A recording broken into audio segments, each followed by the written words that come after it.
दोस्तों, आज हम एक्सप्लेन करने वाले हैं हाल ही में वेब सीरीज पंचायत सीजन 3 के सारे एपिसोड्स को। अगर आपको सीजन 1 और सीजन 2 देखना है तो आप हमारी बनाई प्लेलिस्ट देख सकते हैं। अब आप वीडियो को भी लाइक कर दीजिए। हम चलिए कहानी शुरू करते हैं। तो एपिसोड 1 की शुरुआत में हम सचिव जी और उसके मौसी के लड़के को देखते हैं। ये दोनों एक दूसरे से बातें करते हुए सिगरेट पी रहे होते हैं। तब सचिव जी का भाई उससे पूछता है कि अब की बार ट्रांसफर कहाँ हुआ है। सचिव जी बताते हैं भयपुरा गाँव में, जिसे सुनकर उनका भाई कहता है कि यार ये थोड़ा डरावना सा नाम नहीं लग रहा, इससे बढ़िया तो फुलेरा गांव था। फिर उसका भाई पूछता है कि अच्छा तेरी तैयारी कैसी चल रही है। सचिव जी जवाब देते हैं बहुत बढ़िया। इसके बाद सीन शिफ्ट होता है फुलेरा गांव में, जहां हम नए सचिव को आते हुए देखते हैं। और जब वो पंचायत ऑफिस पहुंचता है तो वहां ताला लगा हुआ देखकर वो प्रधान को फोन करता है, लेकिन प्रधान जी और विकास दोनों उसका फोन नहीं उठाते। दूसरी तरफ हम प्रधान जी को देखते हैं, जो विकास को कहते हैं कि विकास जरा ऑफिस में चक्कर लगाकर देख के आओ, वो नया सचिव कर क्या रहा है। तभी मंजू देवी प्रधान जी से कहती है कि क्यों पंगा ले रहे हो, करने दीजिए ना ज्वाइनिंग नए सचिव को। जिस पर प्रधान जी कहते हैं कि अगर इस नए सचिव ने ज्वाइनिंग कर ली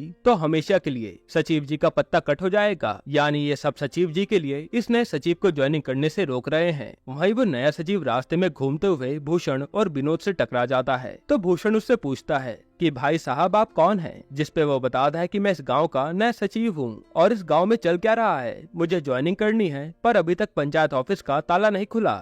जिसपे भूषण उसे भड़काने लगता है कि यहाँ पुराने वाले सचिव के जाने के बाद से ही वो पंचायत ऑफिस नहीं खुला और तुम्हारी औकात ही क्या है प्रधान के सामने। जिस पर सचिव भड़क जाता है और कहता है कि मैं कोई छोटा मोटा सचिव नहीं हूँ, मेरे सर पर विधायक जी का हाथ है। तभी वहाँ पर विकास आता है और नया सचिव उसे देखकर पूछने लगता है कि भाई साहब तुम ताला क्यों नहीं खोल रहे हो, अगर तुमने ताला नहीं खोला तो मुझसे बुरा कोई इंसान नहीं होगा। लेकिन विकास बिना कुछ भी कहे वहाँ से बाइक मोड़कर चले जाता है और नया सचिव पीछे से चिल्लाता हुआ कहता है कि अब तो मैं ताला तोड़कर अंदर घुसूंगा। तब भूषण उसे और भी भड़काते हुए कहता है कि तुम्हारे यहाँ पर कोई भी नहीं सुनने वाला, तो ये लो हथौड़ा और जाकर तोड़ दो ताला। ये सुनकर पहले तो वो हिचकिचाने लगता है, लेकिन भूषण के बार बार कहने पर वो ताला तोड़ने के लिए जाता है और भूषण और विनोद दूर खड़े होकर ये नजारा देख रहे थे। इधर विकास प्रधान जी को आकर बताता है कि उसने दरवाजा तोड़ने की धमकी दी है, क्या करूं, प्रहलाद चाचा को ले जाऊं। जिस पर प्रधान जी सोचते हुए कहते हैं कि चलो ले जाओ, लेकिन ध्यान रखना प्रहलाद सिर्फ समझाए, मारपीट पर ना उतर आए, और अगर प्रहलाद ने ज्यादा दारू पी रखी होगी तो उसे लेकर मत जाना। तब विकास कहता है कि आजकल उनका पता ही नहीं लगता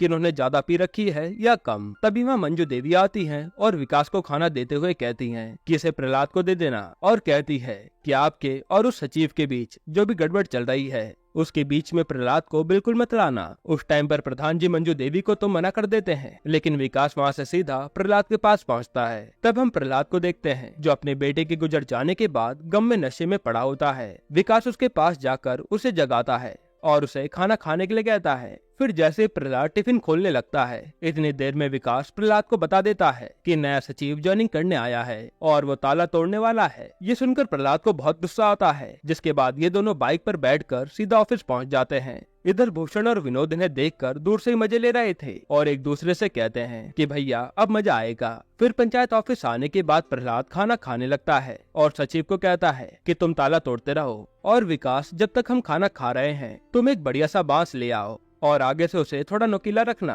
अब इसके बाद हम विधायक को देखते हैं, जिसने अपने घर में संगीत का कार्यक्रम रखा था और विधायक अपनी बेटी के साथ बैठा होता है। तभी वो अपनी बेटी से पूछता है कि बेटिया हम इस अपने नए घोड़े का क्या नाम रखें। उसकी बेटी कहती है सितारा रख दीजिए, और विधायक उस घोड़े का नाम सितारा सिंह रख देते हैं। तभी विधायक का चेला उसे बताता है कि जो आपने सचिव फुलेरा गाँव में भेजा था उसे वहाँ का प्रधान ज्वाइनिंग करने नहीं दे रहा। ये सुनकर विधायक का खून खोल जाता है और वो तुरंत गाड़ी निकलवाता है और कहता है कि आज चलो पूरे गांव वालों को मिलकर मारेंगे। जिस पर उसका चेला उसे समझाता है कि विधायक जी जरा जरा सी बातों के लिए आप कहां जाएंगे, आप बस डीएम मैडम को कंप्लेन कर दीजिए, बाकी वो देख लेंगी। और विधायक डीएम मैडम को कंप्लेन कर देता है। जिसके बाद हम प्रधान जी को देखते हैं, जिसके पास डीएम मैडम का फोन आता है। तब प्रधान जी मंजू देवी की बात करवाता है और डीएम मैडम मंजू देवी को काफी बुरी तरीके से हड़का देती हैं कि तुम्हारे ऑफिस में चल क्या रहा है। मंजू देवी कहती कि क्या चल रहा है मैडम, कुछ भी तो नहीं।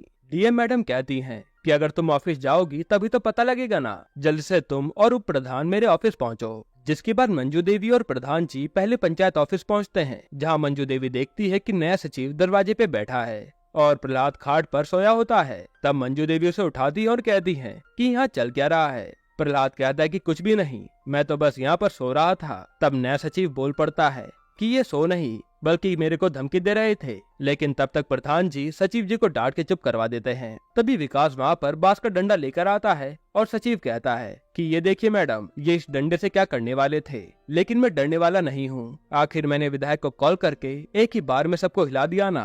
तब मंजू देवी उसे सुनाकर चुप करा देती है। इसके बाद हम सचिव जी को देखते हैं जो अपनी प्रिपरेशन कर रहे होते हैं। तभी उसे व्हाट्सएप पर रिंकी का मैसेज आता है जिसमें रिंकी ने कहा था कि आपके ट्रांसफर रोकने के लिए यहाँ पर लड़ाई चल रही है, लेकिन सचिव जी उस पर कोई रिप्लाई नहीं देते। इधर मंजू देवी और प्रहलाद डीएम ऑफिस में बैठे होते हैं, जहां डीएम मैडम कह रही होती हैं कि आप क्यों विधायक से पंगा ले रही हैं, चुपचाप नए सचिव को ज्वाइनिंग करा दीजिए। जिस पर प्रहलाद कहता है कि नहीं मैडम, अगर ज्वाइनिंग करेंगे तो पुराने सचिव जी ही करेंगे, वरना विधायक का तो कोई भी चेला हमारे गाँव में ज्वाइनिंग नहीं कर पाएगा, और अगर करने की कोशिश करेगा तो मैं उसके हाथ पैर तोड़ दूंगा। ये कहकर वो ऑफिस से बाहर चले जाता है। फिर डीएम मैडम मंजू देवी को समझाते हुए बाहर आती हैं कि जरा प्रहलाद को समझाइए, बेकार में दुश्मनी मोल मत ले, वो विधायक वैसे भी बहुत गंदा आदमी है। अब यहाँ से ये सब सीधा पंचायत ऑफिस पहुँचते हैं, जहाँ वो सचिव अभी भी बैठा होता है और मंजू देवी उससे कहती है कि यहाँ पर आपको बस काम से मतलब रखना है, फालतू किसी के मामले में टांग नहीं अड़ानी। यानी मंजू देवी उसकी ज्वाइनिंग करवाने वाली है।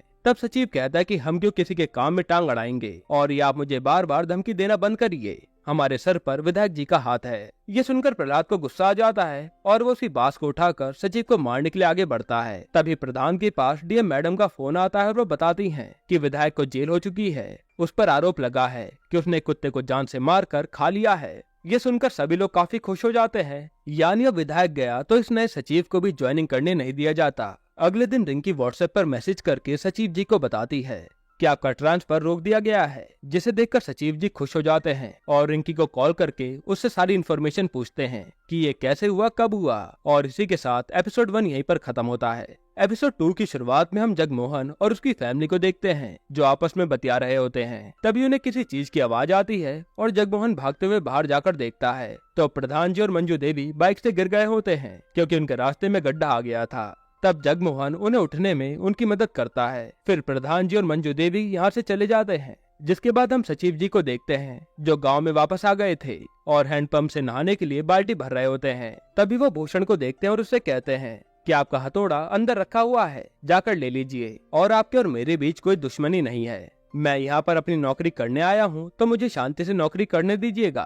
फिर नहाने के बाद तैयार होते समय सचिव जी अपनी मौसी के लड़के से बात कर रहे होते हैं और कहते हैं कि यहाँ पर सब ठीक है, बस मुझे होने वाली पॉलिटिक्स से दूर रहना है। जिस पर उनका भाई कहता है कि मुझे सब पता है, तुम वहाँ पर रिंकी के लिए गया है ना। और रिंकी का नाम सुनते सचिव जी के मुंह पर स्माइल आ जाती है। तभी थोड़ी देर बाद वहाँ रिंकी आती है जिसे देखकर सचिव जी कहते हैं क्या हुआ, सब ठीक तो है ना। तब रिंकी कहती है कि कुछ नहीं, हम तो टंकी पर बस चाय पीने जा रहे थे तो सोचा आपको हाय हेलो कर दें। जिसके बाद रिंकी सचिव जी को चाय पीने के लिए ऑफर करती है, लेकिन सचिव जी कहते हैं कि इस समय टंकी पर जाएंगे तो गांव वाले पता नहीं कैसी कैसी बातें बनाएंगे। एक काम करते हैं, रात को चलेंगे, मैं फ्री भी हो जाऊंगा और अंधेरे में किसी को कुछ दिखेगा भी नहीं। तब रिंकी कहती कि अंधेरे में क्या करेंगे, मतलब अंधेरे में तो गांव भी नहीं दिखता। यह कहकर रिंकी वहां से चली जाती है। अब सचिव जी ऑफिस में काम कर रहे होते हैं। तभी वहां पर जगमोहन की दादी रोते हुए आती हैं, जिसे सचिव जी जानते नहीं थे तो वो उससे पूछते हैं कि आप कौन हो और रो क्यों रही हो। फिर सचिव जी उनके लिए पानी लेने जाते हैं और हम देखते हैं कि वो बूढ़ी औरत तो ड्रामे कर रही थी। फिर पानी पिलाने के बाद सचिव जी पूछते हैं कि आप अपनी परेशानी बताइए। तो वो दादी बताती है कि मेरे पोते ने मुझे घर से बाहर निकाल दिया है, ये कहकर कि ये बुढ़िया खाना बहुत खाती है। अब आप ही बताइए मैं इस उम्र में कितना खाना खाती होंगी। सचिव जी पूछते हैं कि आप कहाँ रह रही हैं। तो वो दादी बताते हैं कि बगल में ही मेरी पुरानी झोपड़ी थी तो मैं अब वहीं पर रह रही हूँ। फिर सचिव जी कहते हैं मैं आपकी क्या मदद कर सकता हूँ। दादी बताती है कि ज्यादा कुछ नहीं बेटा, बस प्रधानमंत्री गरीब आवास योजना में हमें भी एक घर मिल जाता तो काफी अच्छा होता। तब सचिव जी दादी से कहते हैं चलिए मैं कोशिश करूंगा, और जाते समय वो उसे एक लौकी भी दे देते हैं। अब यहाँ से सचिव जी प्रधान जी के पास जाते हैं क्योंकि प्रधान जी का फोन आया था और वो उसे बताते हैं कि मंजू देवी के पैर में चोट लग गई है। सचिव जी पूछते हैं कि आप गिरे कहाँ थे।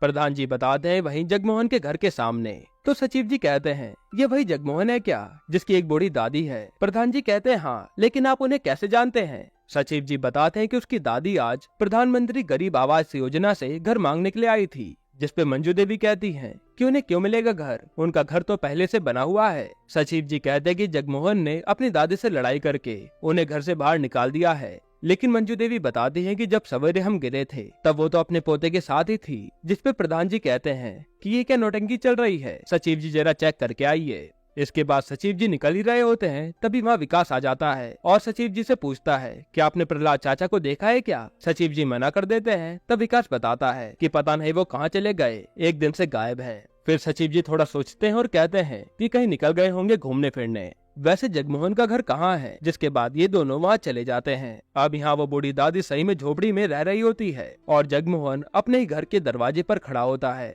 मगर वहाँ ताका झाकी करने पर सचिव जी को थोड़ा डाउट होता है, तो वो उस दादी से अपनी लौकी मांगते हैं जो उसे सचिव जी ने दी थी। मगर दादी बहाने बनाने लगती है कि वो लौकी तो मैंने पूरी खा ली। तब सचिव जी जगमोहन के घर में जाकर चेकिंग करते हैं तो वो लौकी वहीं पर रखी होती है, जिसे देखकर सचिव जी उन सब लोगों पर भड़क जाते हैं और कहते कि मजाक समझ रखा है आपने, अगर मैंने पुलिस कंप्लेन कर दी तो आप सबको जुर्माने के साथ साथ जेल भी जाना पड़ेगा, आइंदा से ये गलती मत करना। यह कहकर सचिव जी और विकास वहाँ से जाने लगते हैं, लेकिन तभी जगमोहन सचिव जी को धमकी देता है कि ठीक है सचिव जी, मत बनवाइए हमारा घर, लेकिन हम भी पूरे गांव में फैला देंगे कि प्रधान जी और उनकी बीवी मंजू देवी अपने खोदे गड्ढे में गिर गई, जिसके बाद पूरे गांव में उनकी बदनामी होना तय है। इस पर विकास भड़कते हुए कहता है कि ये प्रधान जी ने गड्ढा कहाँ खोदा है। जगमोहन कहता है कि क्यों नहीं खोदा, वो चाहते तो यहाँ पर रोड बनवा सकते थे, लेकिन उन्होंने अभी तक रोड नहीं बनवाई। तब सचिव जी कहते कि तुझे जो करना है वो कर ले। जिसके बाद वो पंचायत ऑफिस आते हैं और प्रधान जी को सारी बात बताते हैं। तब प्रधान जी कहते हैं कि सचिव जी जगमोहन का चुप रहना बेहद जरूरी है,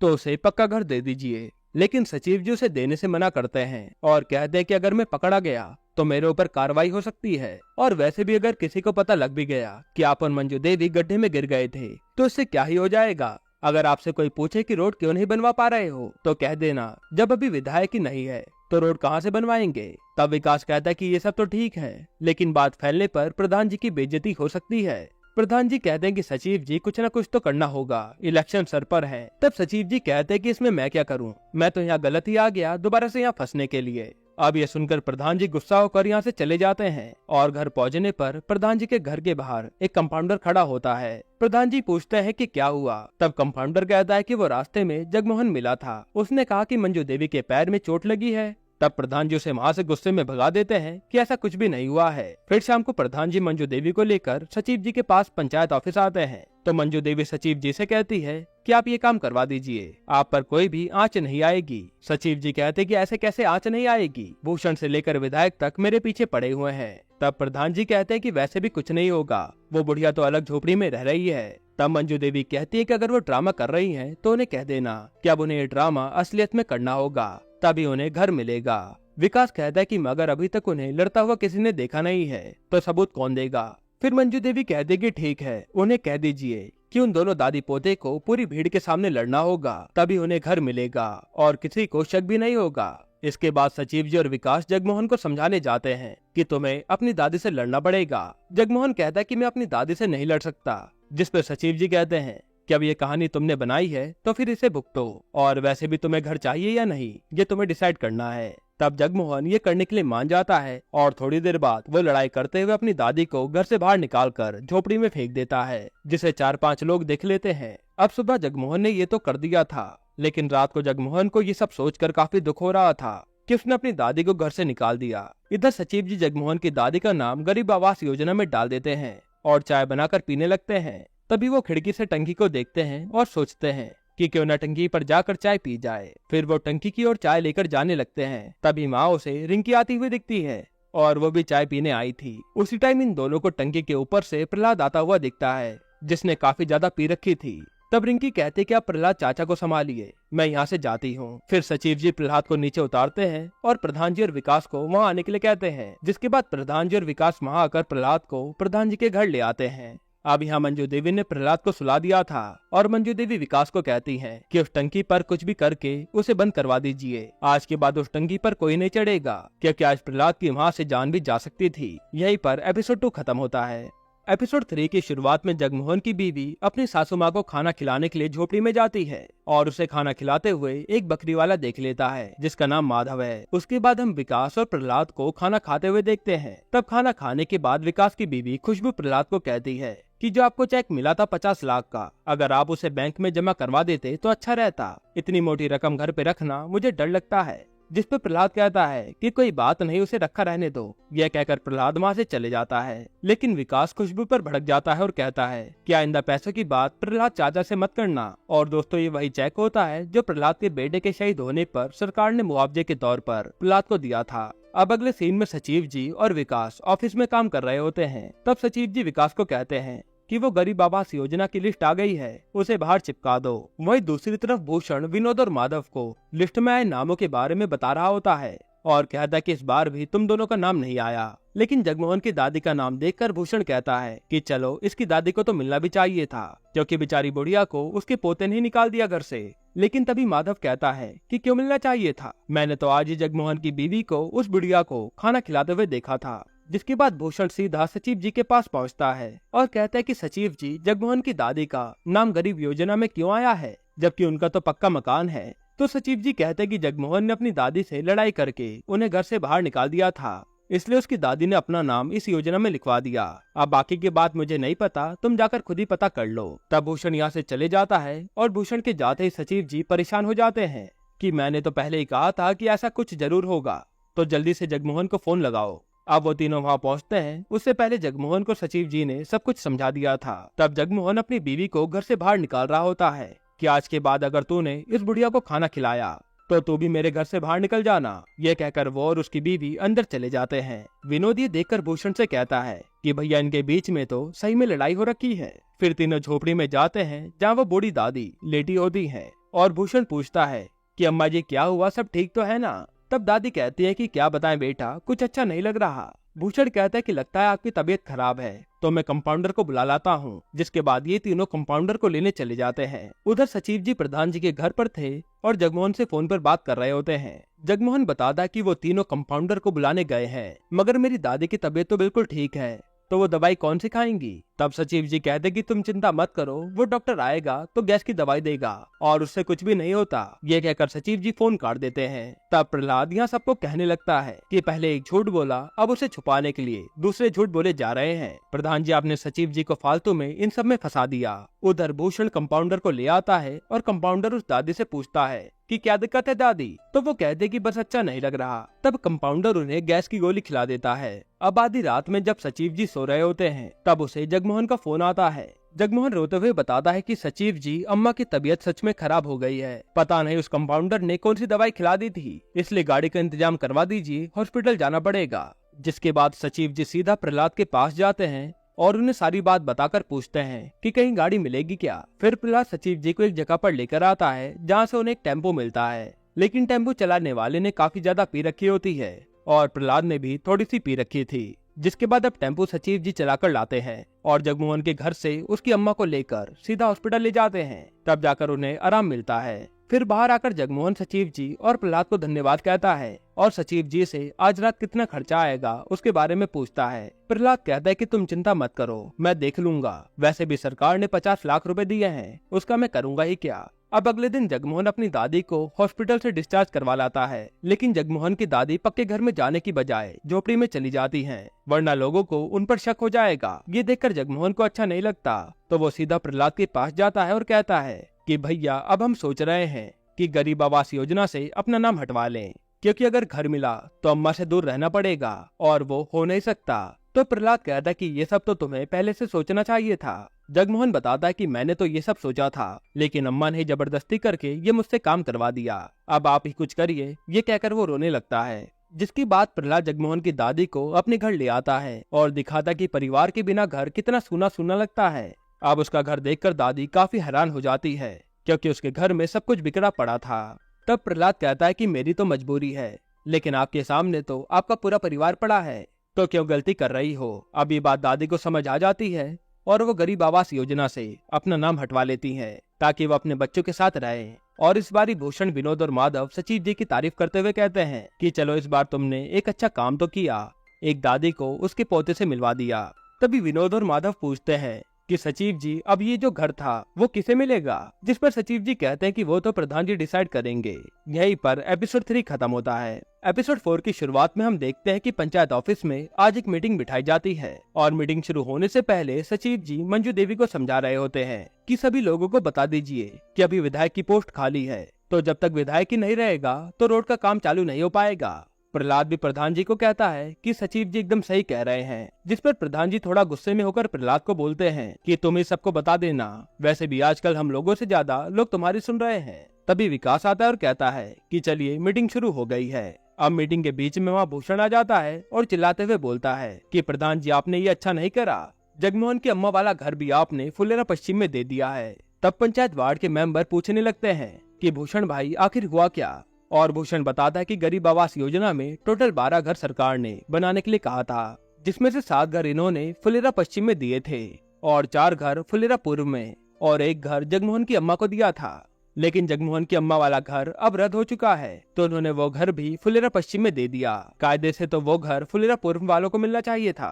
तभी विनोद कहता है कि प्रधान जी खुद पश्चिम साइड के हैं ना, इसलिए पश्चिम फुलेरा वालों की मदद करते रहते हैं। फिर भूषण रोड की बात खोल देता है, तब प्रधान जी गुस्से में कहते हैं कि अभी विधायक नहीं है तो रोड के लिए फंड कौन देगा। भूषण कहता है यानी विधायक नहीं होगा तो रोड कभी नहीं बनेगा, जिस पर सभी वार्ड मेंबर्स बातें बनाने लगते हैं और इस बात का प्रधान जी और मंजू देवी पर कोई जवाब नहीं था।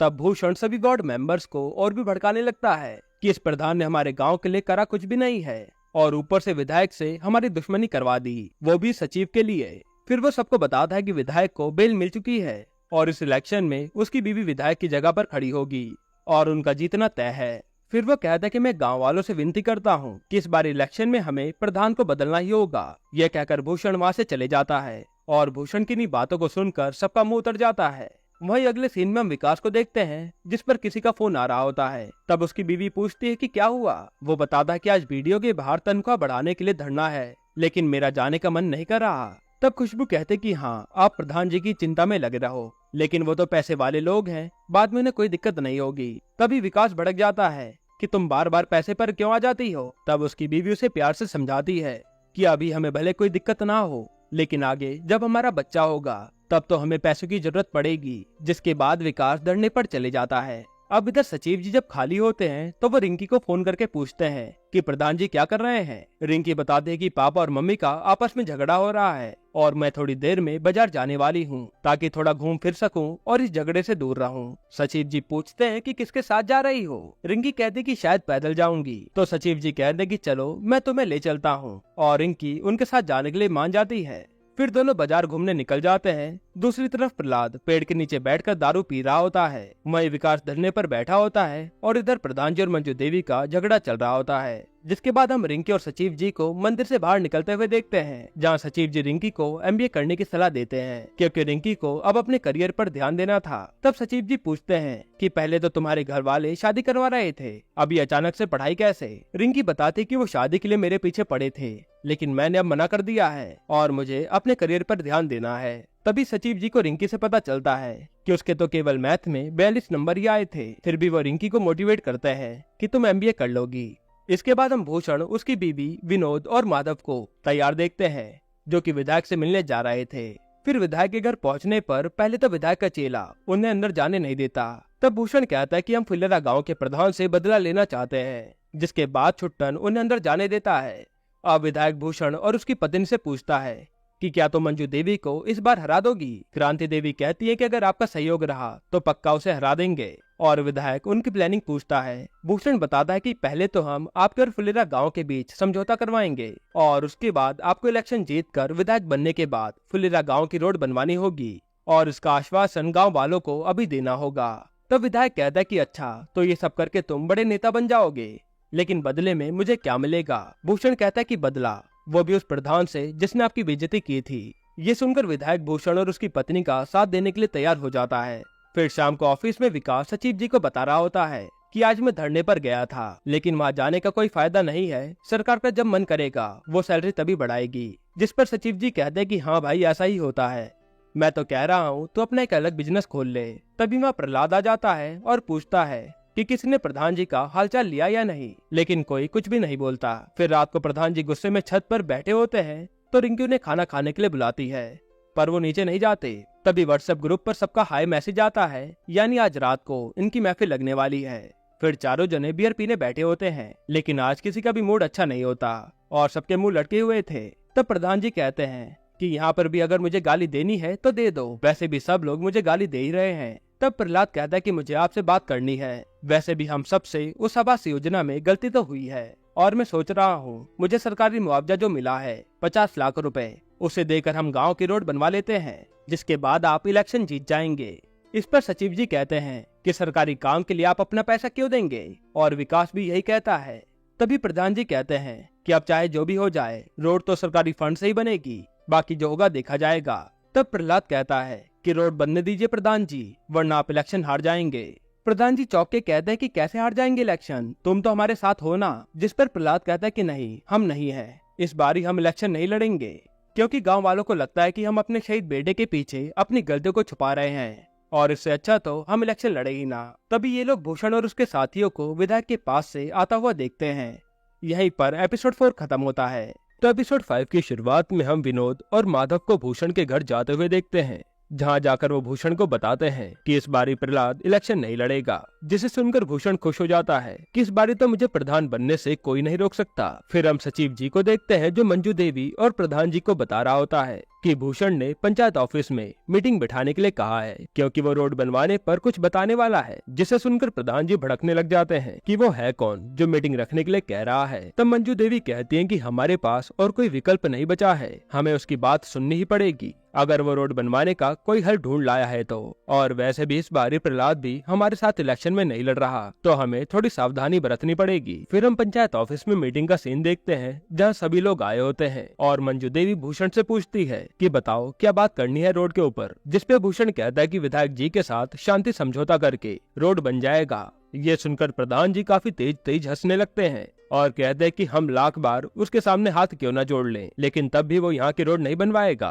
अब इस चीज का जवाब देते हुए भूषण कहता है कि आपसे तो कुछ भी होगा नहीं, तो हमने ही विधायक जी से बात कर ली है और वो सब कुछ भूलकर शांति समझौता करने के लिए मान गए हैं। साथ ही वो इलेक्शन जीतने के बाद रोड जरूर बनवाएंगे। अब विधायक सब चीजें भूलने के लिए तैयार है, तो हम क्यों नहीं। ये सुनकर सभी वार्ड मेंबर्स राजी हो जाते हैं और मंजू देवी विधायक से शांति समझौता करने के लिए तैयार हो जाती है। वो सचिव जी को कहती है कि इस बारी विधायक के स्वागत में कोई कमी नहीं होनी चाहिए। तभी विनोद कहता है कि विधायक जी शांति समझौता करने के बाद सफेद कबूतर उड़ाना चाहते हैं, इसलिए आप सफेद कबूतर ले आना। अब मीटिंग खत्म होने के बाद सचिव जी, प्रधान जी, प्रहलाद और विकास पेड़ के नीचे बैठकर शांति समझौते में क्या क्या होगा इसी बारे में बात कर रहे थे। तभी प्रहलाद विधायक कबूतर उड़ाएगा इस बात को सोचकर हंसने लगता है, और काफी दिनों बाद प्रहलाद को हंसता हुआ देखकर सभी के चेहरे पर मुस्कान आ जाती है। फिर हम देखते हैं कि मंजू देवी विधायक के लिए खाना बना रही होती है, और वहीं विकास और सचिव जी एक कबूतर वाले से, जिसका नाम बम बहादुर होता है, उससे एक नॉर्मल कबूतर खरीद लेते हैं, क्योंकि उसके पास कोई भी सफेद रंग का कबूतर नहीं था। अब सभी लोग पंचायत ऑफिस के बाहर खड़े होकर विधायक के आने का इंतजार कर रहे थे, जहां भूषण और उसकी पत्नी अलग ही अंदाज में खड़े थे, जैसे वो विधायक के कोई रिलेटिव हो।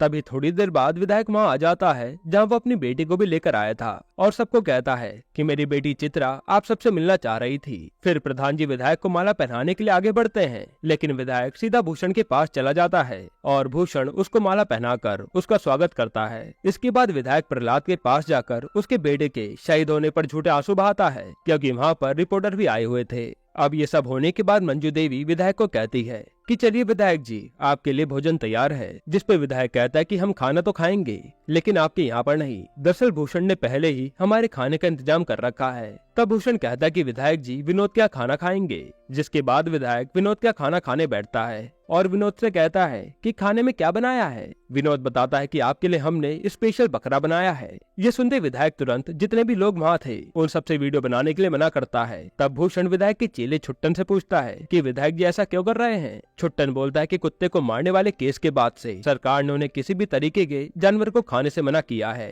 तब भूषण कहता है कि तो रहने दीजिए विधायक जी, हम आपके लिए कुछ और बना लाते हैं। लेकिन विधायक कहता है अब इतना सारा खाना फेंका क्यों जाएगा। दरअसल विधायक के मुंह में भी पानी आ रहा था बकरे को देखकर, और विधायक बकरा खाने लगता है। अब खाना खाने के बाद पंचायत ऑफिस में मीटिंग बिठाई जाती है, जिसमें सचिव जी विधायक जी को सबसे पहले वहाँ आने के लिए धन्यवाद करते हैं। तब विधायक कहता है कि सबसे बड़ा धन्यवाद तो भूषण और उसकी पत्नी का बनता है, क्योंकि हमारे और गांव के बीच शांति समझौता कराने में उनका सबसे बड़ा हाथ है। अभी सुनकर प्रधान जी का मुंह तो लटक जाता है, लेकिन सभी वार्ड मेंबर भूषण और उसकी पत्नी के लिए काफी जोर जोर से ताली बजाने लगते हैं। जिसके बाद सभी लोग पंचायत ऑफिस के बाहर आते हैं, जहाँ विधायक सभी को कहता है कि अगले इलेक्शन में या मैं विधायक बनूंगा या मेरी बीवी, लेकिन अब इस गांव में पक्की सड़क जरूर बनेगी। साथ ही वो भूषण की तारीफ करता है और उड़ाने के लिए कबूतर मांगता है। तब बम बहादुर उसे कबूतर देता है, जिसे देखकर विधायक कहता है कि हमने तो सफेद कबूतर लाने के लिए कहा था। प्रहलाद कहता है कि कबूतर तो कबूतर होता है, अब इसे उड़ाइए। तभी सचिव जी प्रधान जी को विधायक के साथ कबूतर उड़ाने के लिए आगे करते हैं, लेकिन विधायक प्रधान जी को रोककर भूषण को बुलाता है और ऐसे में सबके सामने प्रधान जी की बेइज्जती कर देता है। इसी बीच विधायक ने कबूतर को इतनी टाइट पकड़ा होता है कि जैसे विधायक कबूतर को उड़ाता है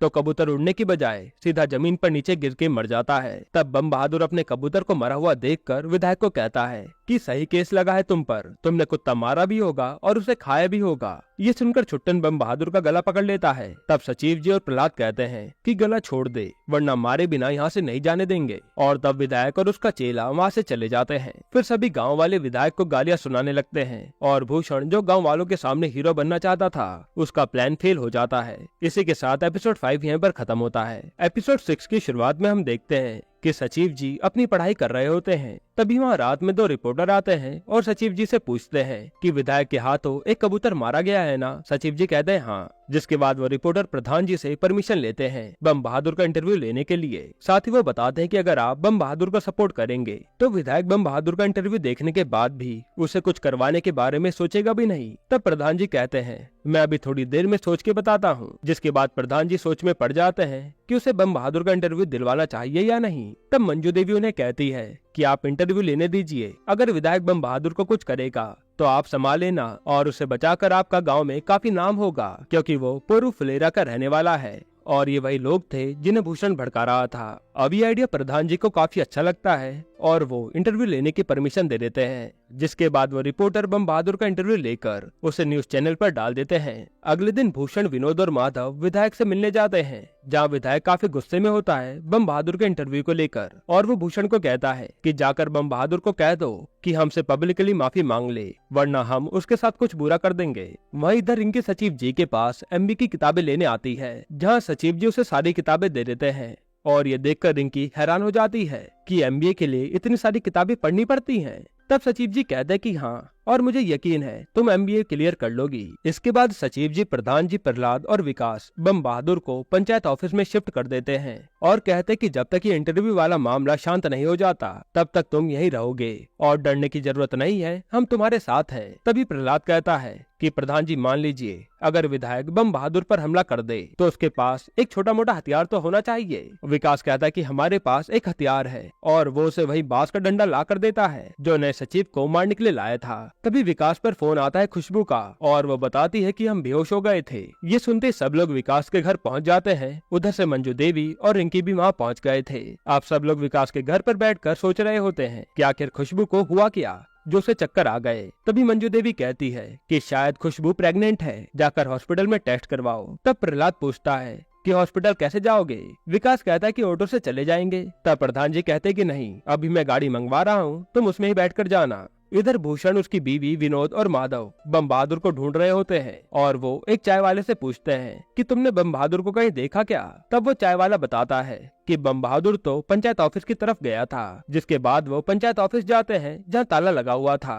तब सभी लोग पंचायत ऑफिस में ताका झाकी करने लगते हैं, जहाँ उन्हें बम बहादुर दिख जाता है और वो चारों जने बम बहादुर को समझाते हैं कि विधायक से माफी मांग लो, तुम्हारे इंटरव्यू के चक्कर में उनकी काफी बदनामी हो रही है। बम बहादुर कहता है कि अगर माफी न मांगू तो क्या कर लोगे। तब भूषण धमकी देते हुए कहता है अगर तुम माफी नहीं मांगोगे तो तुम्हें मैं तो क्या कोई भी नहीं बचा पाएगा और फैसला तुम्हारे हाथ में है। वहीं उधर विकास और खुशबू के साथ रिंकी और सचिव जी भी हॉस्पिटल आ जाते हैं, जहां विकास और खुशबू तो हॉस्पिटल में टेस्ट करवाने चले जाते हैं और बाहर रिंकी और सचिव जी कार में बैठकर बातें कर रहे थे, जिससे हम समझ पाते हैं कि ये दोनों ही एक दूसरे को पसंद करते हैं। फिर थोड़ी देर बाद विकास और खुशबू हॉस्पिटल से बाहर आकर ये बताते हैं कि वो माँ बाप बनने वाले हैं, जो सुनकर सभी लोग खुश हो जाते हैं। फिर घर पहुंचकर विकास और खुशबू सभी से आशीर्वाद लेते हैं और रात को एक छोटी सी पार्टी का आयोजन किया जाता है, जहां सभी लोग काफी खुश थे। तभी वहां वो दोनों रिपोर्टर और बम बहादुर आ जाते हैं और बम बहादुर सभी को कहता है कि अगर वो विधायक हमसे प्यार से कहता तो हम उससे माफी मांग भी लेते, लेकिन हमारा एक कबूतर मार के हमको ही धमकी दे रहा है। अब हम उसे बताते हैं कि आखिर हम हैं कौन। जिसके बाद वो रिपोर्टर एक और इंटरव्यू शूट करने लगता है जहाँ गाँव के सभी लोग बम बहादुर के पीछे खड़े होते हैं। और इस इंटरव्यू में बम बहादुर बताता है कि कैसे विधायक उसे धमकी दे रहा है। जिसके बाद ये इंटरव्यू अपलोड कर दिया जाता है और उसे विधायक की और भी बदनामी होने लगती है। यहीं पर एपिसोड 6 खत्म होता है। एपिसोड 7 की शुरुआत में हम 10 दिन बाद का सीन देखते हैं जहां सचिव जी प्रधान जी के साथ रोड पर घूमते हुए कहता है कि 10 दिन हो चुके हैं, विधायक ने अभी तक कुछ भी करा नहीं, तो चलिए बम बहादुर से मिलाते हैं। जिसके बाद ये बम बहादुर के घर पहुंचते हैं जहां बम बहादुर इन्हें इनका दिया हुआ बांस का डंडा दे देता है और कहता है कि विधायक ने अभी तक कुछ भी करा नहीं, तो अब क्या करेगा। तब विकास कहता है कि लेकिन अगर कुछ भी हो तब तुम्हें लड़ना नहीं है, तुरंत वहाँ से भागकर हमारे पास आना है। फिर बम बहादुर के घर से वापस आते समय विकास कहता है कि बम बहादुर को विधायक से बचाने के चक्कर में आपकी काफी तारीफ हो रही है प्रधान जी। तब प्रधान जी कहते हैं वो तो होनी चाहिए थी। फिर प्रधान जी सचिव जी से पूछते हैं कि आपकी एग्जाम की डेट कब है। सचिव जी बताते हैं 20 दिन बाद। और प्रधान जी कहते हैं कि अब तो आप पर ज्यादा समय नहीं बचा, तो आप ऑफिस से छुट्टी ले लीजिए और एग्जाम की तैयारी में लग जाइए। तभी वो सब देखते हैं कि वहाँ पर एक लाल गाड़ी आती है जिसमें रिंकी की दोस्त रवीना और उसका पति गणेश होता है। यह वही गणेश था जिसके सीजन 1 में सचिव जी से बहस हो गई थी। खैर अब जैसे ये बात रिंकी को पता चलती है कि रवीना गांव आई है तो वो तुरंत रवीना से मिलने चली जाती है। वहीं दूसरी तरफ विधायक किसी 2 लड़कों को बुलाता है और उन्हें बम बहादुर का इंटरव्यू दिखाते हुए कहता है कि इसी को निपटाना है। सुनकर वो लड़के सोचते हैं कि इस आदमी को खत्म करना है और ये सुनकर वो डर जाते हैं। तब विधायक कहता है बस टांग तोड़नी है और ये दोनों लड़के उसके लिए मान जाते हैं। इधर रिंकी रवीना और गणेश से मिलती है और थोड़ी बातचीत करने के बाद रवीना कहते कि चलो अब गांव घूम लेते हैं और तू सचिव जी को भी बुला ले। पहले तो रिंकी सचिव जी को बुलाने से मना करती है, लेकिन रवीना के कहने पर रिंकी सचिव जी को बुला लेती है। फिर चारों जने पहले एक बगीचे में घूमते हैं जहाँ गणेश कहता है कि अब मुझे पंचायत ऑफिस देखना है जहाँ मेरी बारात रुकी थी। जिसके बाद सब पंचायत ऑफिस की तरफ जाने लगते हैं और थोड़ी देर चलने के बाद गणेश दोबारा कहता है कि अब मेरा पंचायत ऑफिस जाने का मन नहीं है, अब मुझे इस टंकी पर चढ़ना है कि टंकी की सीढ़ियाँ तो बंद है क्योंकि बच्चे बार बार टंकी पर चढ़ जाते थे।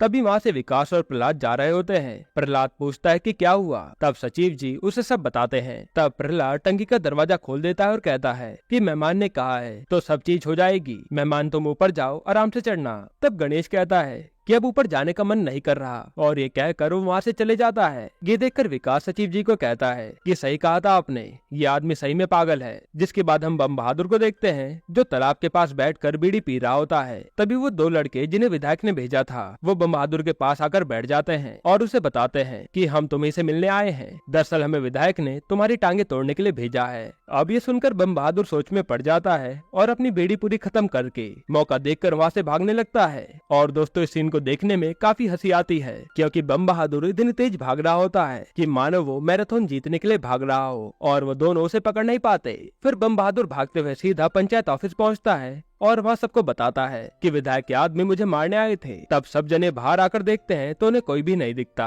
वहीं उधर वो दोनों लड़के विधायक को एक्सप्लेन कर रहे होते हैं कि हमें पता नहीं था कि बम बहादुर इतनी तेज भागेगा। तब विधायक उन्हें गाली सुनाकर वहाँ से भगा देता है। इधर पंचायत ऑफिस में मीटिंग बिठाई जाती है जहाँ भूषण, क्रांति देवी, विनोद और माधव भी आए होते हैं और भूषण प्रधान जी से फालतू बहस करने लगता है। तब सचिव जी भूषण को हड़काते हुए कहते हैं कि अगर आपके पास कोई सोल्यूशन हो तो बताइए, वरना यहाँ से चले जाइए। और भूषण यहाँ से चले जाता है। फिर वार्ड मेंबर प्रधान जी से पूछते हैं कि क्या सोचा है। विधायक का जवाब देने के लिए क्या करना है। प्रधान जी कहते हैं कि हम उसका घोड़ा खरीदेंगे क्योंकि वो घोड़ा बेच रहा है। और जरा सोचिए, जिस गांव को वो 2 कौड़ी का समझता है, अगर वही उसका घोड़ा खरीद ले तो उसकी कितनी बेइज्जती होगी। तब एक आदमी कहता है कि विधायक फुलेरा गांव में किसी भी इंसान को अपना घोड़ा नहीं बेचेगा। जिसपे सचिव जी कहते हैं कि फुलेरा के आदमी को नहीं दे सकता तो क्या हुआ, फुलेरा के दामाद को तो दे सकता है। जिसके बाद प्रधान जी और मंजू देवी परमेश्वर को मना रहे होते हैं कि वो अपने दामाद को कहे घोड़ा खरीदने के लिए, और प्रहलाद घोड़ा खरीदने के लिए पैसे लाकर दे देता है। तभी गणेश वहाँ आकर कहता है कि चलो घोड़ा खरीदने चलते हैं, और ये सुनकर सभी लोग खुश हो जाते हैं। जिसके बाद रवीना और गणेश घोड़ा खरीदने के लिए निकल जाते हैं और इसी के साथ ये एपिसोड यहीं पर खत्म होता है। एपिसोड 8 की शुरुआत में रवीना और गणेश विधायक के घर पहुंच जाते हैं घोड़ा खरीदने के लिए, जहां वो छुट्टन से घोड़े का दाम पूछते हैं। तब छुट्टन हंसते हुए कहता है कि ये आपकी गाड़ी से महंगा है। तब गणेश अपनी ऐठ में छुट्टन के हाथ में प्रहलाद के दिए हुए 5 लाख रुपए रखता है और कहता है कि गिन लो, थोड़े पैसे बच जाएंगे तो मिठाई खा लेना। और फिर घोड़े को विदा करते समय विधायक घोड़े के लिए रोने लगता है क्योंकि उसे घोड़े से काफी लगाव हो गया था। फिर वो गणेश से उसके गांव के बारे में पूछता है और कहता है कि हम बीच बीच में सितारा सिंह से मिलने आते रहेंगे। जिसके बाद रवीना और गणेश घोड़ा लेकर गांव आ जाते हैं और घोड़े को देखकर सभी लोग खुश हो जाते हैं। तभी भूषण उस घोड़े को देखकर तुरंत विधायक को फोन करके बता देता है कि आपने घोड़ा किसे बेच दिया। फिर जैसे विधायक को सच्चाई पता लगती है तो वो पूरी अपनी गैंग को लेकर फुलेरा गांव पर हमला करने के लिए निकल जाता है और फुलेरा गांव में एंट्री होते ही भूषण विधायक के सामने हाथ जोड़कर उसे रोक लेता है और कहता है कि विधायक जी रुक जाइए, खून खराबे से कुछ भी सही नहीं होता, मुझे एक आखिरी मौका दे दीजिए, मैं जाकर बात करता हूँ। तब विधायक कहता है कि अभी 1 बज रहे हैं, अगर 3 बजे तक मेरा घोड़ा इस रास्ते से आता हुआ नहीं दिखा तो मैं उस गांव में आकर किसी भी आदमी को नहीं छोड़ूंगा। जिसके बाद भूषण सीधा गांव जाता है और पंचायत मीटिंग करके सभी को ये बात बताता है और फिर वार्ड मेंबर को भड़काने लगता है कि ये सारी लड़ाई प्रधान जी और विधायक के बीच में है, इसमें गांव वालों का कोई दोष नहीं है। अगर हम इनके चक्कर में बैठे रहे तो विधायक जी हमें भी नहीं छोड़ेंगे और अगर इन्होंने बम बहादुर को इंटरव्यू लेने से मना कर दिया होता तो आज ये दिन देखना ना पड़ता। इसलिए वो सबको माफी मांगने के लिए कहता है। तब बम बहादुर गुस्से में कहता है कि वो विधायक गांव के एक आदमी को धमकाता है और प्रधान जी उसका सपोर्ट करते हैं। इस चक्कर में बात आगे बढ़ जाती है तो ये लड़ाई गांव की कैसे नहीं है, और इतना ही था तो तुमने मेरा सपोर्ट क्यों नहीं करा, मैं तो तुम्हारी साइड का हूँ। ये बात सुनते ही भूषण का मुंह बंद हो जाता है। फिर सचिव जी सभी से पूछते हैं कि क्या करा जाए, घोड़ा वापस लौटा दिया जाए या फिर घोड़े के लिए लड़ा जाए। तब एक आदमी कहता है कि अगर घोड़ा लौटा देंगे तो गांव की इज्जत खराब हो जाएगी और अगर नहीं लौटाया तो गांव में खून खराबा होगा। जिस पे प्रहलाद कहता है कि कुछ भी नहीं होगा, अगर विधायक बंदूक दिखा रहा है तो हमें भी बंदूक दिखा देनी चाहिए। इस बात पर सभी वार्ड मेंबर्स एग्री करते हैं और अब गांव के सभी लोग बंदूक लेकर इकट्ठा हो जाते हैं। मगर मंजू देवी कहती है कि जब तक विधायक की तरफ से गोली नहीं चलेगी तब तक हम भी गोली नहीं चलाएंगे। फिर पंचायत ऑफिस के बाहर सभी लोग बंदूक और हथियार लेकर इंतजार कर रहे होते हैं और उन्होंने प्रहलाद को एक राइफल लेकर टंकी के ऊपर बैठा दिया होता है। वहीं विधायक के पास एक ऑफिसर और इंस्पेक्टर पहुंचते हैं जिन्हें डीएम मैडम ने भेजा था लड़ाई रुकवाने के लिए। पहले तो वो ऑफिसर विधायक को समझाता है तो विधायक कहता है कि मैं तुम्हें 15 मिनट दे रहा हूँ, उसके बाद मैं सीधा हमला कर दूंगा। जिसके बाद वो ऑफिसर फुलेरा गांव की तरफ भागता है और गांव पहुंचने के बाद मंजू देवी को समझाता है कि घोड़ा वापस कर दीजिए, विधायक अच्छा आदमी नहीं है, वो कुछ भी कर सकता है। लेकिन मंजू देवी उनकी बात नहीं सुनती। तभी 3 बज जाते हैं और विधायक गाँव में आ जाता है। जिसके बाद यहाँ विधायक के लोग और गांव के सभी लोग एक दूसरे पर बंदूक तान देते हैं और ऑफिसर और इंस्पेक्टर इन दोनों को शांत करने में लगे रहते हैं, लेकिन इनकी बात कोई भी नहीं सुनता और ऐसा लगता है कि यहाँ कभी भी फायरिंग शुरू हो जाएगी। तभी ऑफिसर के पास डीएम मैडम का फोन आता है और वो विधायक से बात करने के लिए कहती हैं। अब जब विधायक बात करता है तब डीएम मैडम कहती है कि आप होल्ड करिए, आपकी बात में सांसद से करवा रही हूँ। तब विधायक उनसे बात करता है और हम समझ पाते हैं कि विधायक इसी की पार्टी से जुड़ा हुआ है। इस साइड पर बात करने वाला व्यक्ति कहता है कि राजनीति को पहलवानी के साथ नहीं बल्कि शतरंज की तरह खेला जाता है, जो सुनकर विधायक वहाँ से चले जाता है क्योंकि अब चुनाव भी पास थे और विधायक को वहाँ से भगाकर गांव वाले काफी खुश होते हैं। इसके बाद हमें 24 दिन बाद का सीन दिखाया जाता है जहाँ सचिव जी का एग्जाम होता है जिसके लिए वो बनारस निकलने वाले थे। अब विकास, प्रहलाद और प्रधान जी उसे छोड़ने के लिए गांव के बाहर तक आए थे जहाँ से उसे बस मिलेगी। अब वो बस का इंतजार कर रहे होते हैं। इतने में सचिव जी को उसकी मौसी के लड़के का फोन आता है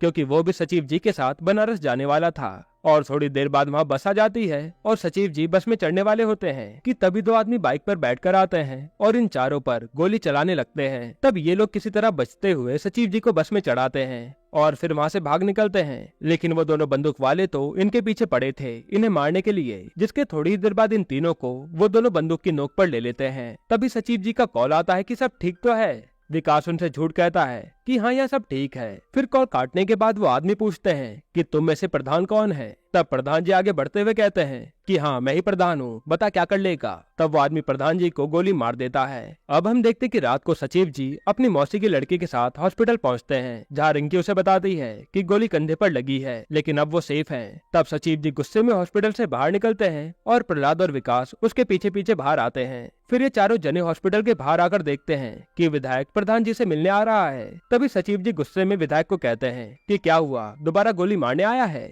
अंदर जाने की हिम्मत भी मत कर लेना।